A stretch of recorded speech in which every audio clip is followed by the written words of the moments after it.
Hello dear students, आज की class इस वीडियो में हम लोग बात करने वाले हैं सेल सिग्नलिंग की ही कंटिन्यूशन में। ये वीडियो है जीपीसीआर रिसेप्टर के बारे में। ठीक है, ये सेल सिग्नलिंग का एक बहुत ही इंपॉर्टेंट रिसेप्टर है। अभी हमने बताया, देखिए सिग्नलिंग का जो वीडियो देखा उसमें देखा कि सिग्नलिंग मॉलिक्यूल कैसे रिसेप्टर से बाइंड करते हैं। ठीक है, तो उसी के कंटिन्यूशन में ये वीडियो है बच्चा। तो ये जीपीसीआर, देखिए ये क्या है, जीपीसीआर रिसेप्टर।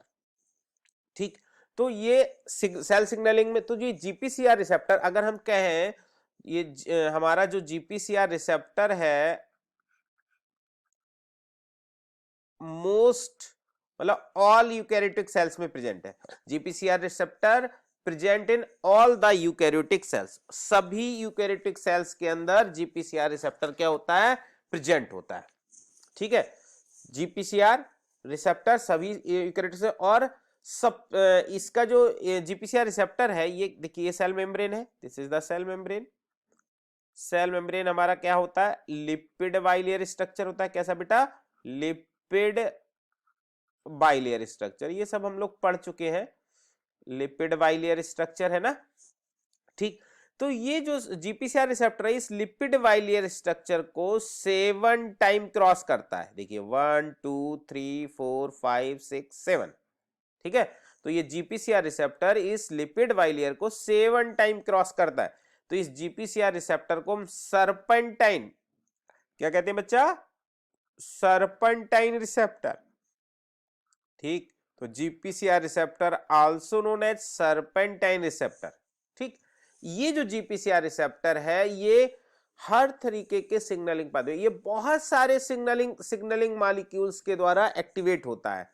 ठीक है, जीपीसीआर रिसेप्टर हमारे कई तरीके के सिग्नलिंग मॉलिक्यूल के द्वारा एक्टिवेट होता है।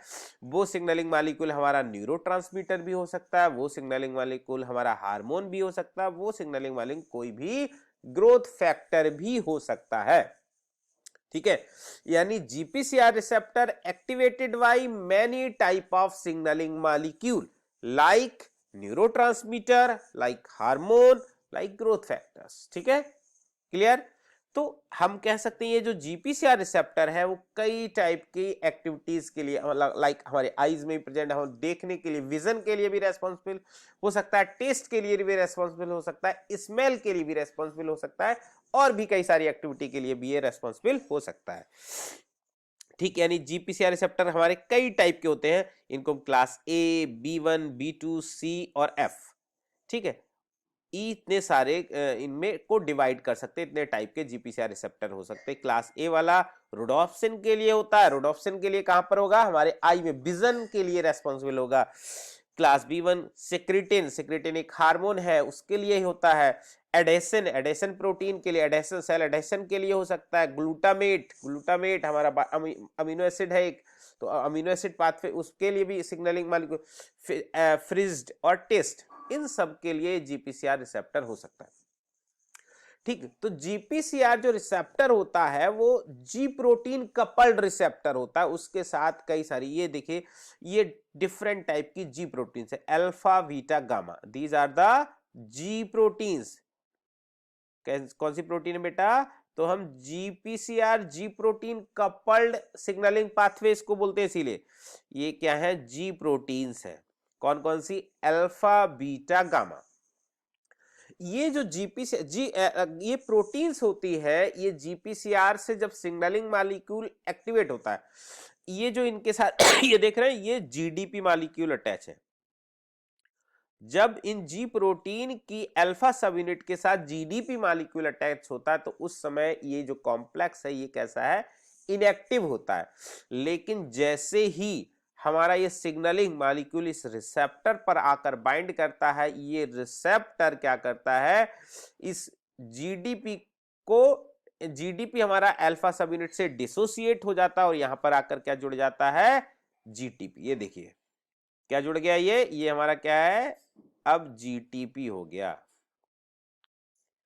और इससे, और ये जो ये प्रोटीन है अल्फा बीटा गामा, ये प्रोटीन, इनमें अल्फा सब यूनिट भी हमारा जो मेम्ब्रेन है लिपिड बाइलेयर उसमें धसी रहती है, और गामा सब यूनिट बीटा और गामा हमेशा साथ साथ प्रेजेंट रहती है। देखिए बीटा और गामा, तो जब जीटीपी, जब ये सिग्नलिंग मॉलिक्यूल जीपीसीआर रिसेप्टर से बाइंड किया, अल्फा सबयूनिट ने जीडीपी डिसोसिएट हो गया और इस आकर बाइंड कर गया हमारा जीटीपी। ठीक, तो ये कॉम्प्लेक्स अलग हो गया, हमारा अल्फा मॉलिक्यूल मूव करते हुए आगे चला, अल्फा सब यूनिट अल्फा, ठीक है, अल्फा जी प्रोटीन ये आगे चलेगा, बीटा और गामा हमारा अलग आगे के लिए मूव कर गया, दूसरे सिग्नलिंग पाथवे को ये एक्टिवेट करेंगे। इसके साथ हमारा जीटीपी प्रोटीन बाइंड नहीं की होती, ये बात भी ध्यान रखना हमको, जीटीपी प्रोटीन इसके साथ बाइंड नहीं की हुई है।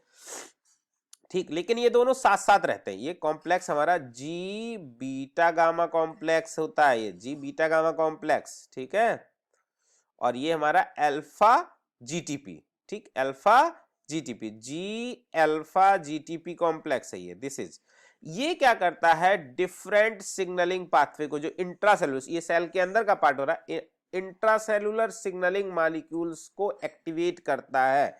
ये क्या करता है, ये डिफरेंट टाइप के फैक्टर, गैस पाथवे को, गैस जी प्रोटीन, ये हमारा दूसरा है, ये डिफरेंट 4 टाइप मॉलिक्यूल्स को ये क्या करते हैं, डाउन स्ट्रीम जी अल्फा सिग्नलिंग पाथवे को एक्टिवेट करते हैं। बहुत टाइप का ही चलता है ये बेटा, बहुत डीप टॉपिक है, आपके लेवल से थोड़ा सा हाई, तो मैं यूजी की क्लासेस को ये रिकमेंड नहीं करूंगा। अभी आपको एग्जाम में पास होने के लिए इसको, इतने पाथवे को ही आप लोग पढ़ लेंगे तो आपके लिए सफिशियंट है, क्लियर।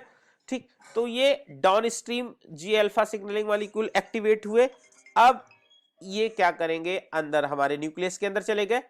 ठीक, ये क्या है, न्यूक्लियर एनवलप है बच्चा, क्या है, न्यूक्लियर एनवलप, न्यूक्लियर मेम्ब्रेन, ये सिग्नलिंग मॉलिक्यूल हमारे न्यूक्लियस, और इन्होंने क्या किया, एज ए ट्रांसक्रिप्शन फैक्टर, ठीक है, ट्रांसक्रिप्शन फैक्टर के बारे में बताया ना मैंने, ये क्या करेंगे, प्रमोटर पर जाकर बाइंड करेंगे और जीन एक्सप्रेशन करा देंगे, क्या करा देंगे, जीन एक्सप्रेशन।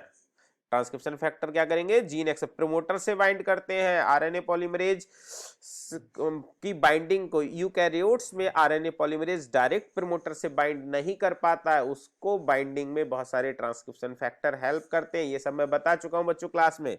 इसका जीन एक्सप्रेशन, किस टाइप के जीन एक्सप्रेशन, वो क्या क्या फंक्शन कर सकते हैं, सेल्फ प्रोलिफरेशन करा सकते हैं, एपोप्टोसिस करा सकते हैं, ऑटोफैगी करा सकते हैं, ER stress, EMT, metastasis, invasion, angiogenesis, cancer stemness, drug resistance, tumour, micro environment alterations, तो ये सारे क्या है, फंक्शंस है जीपीसीआर रिसेप्टर के।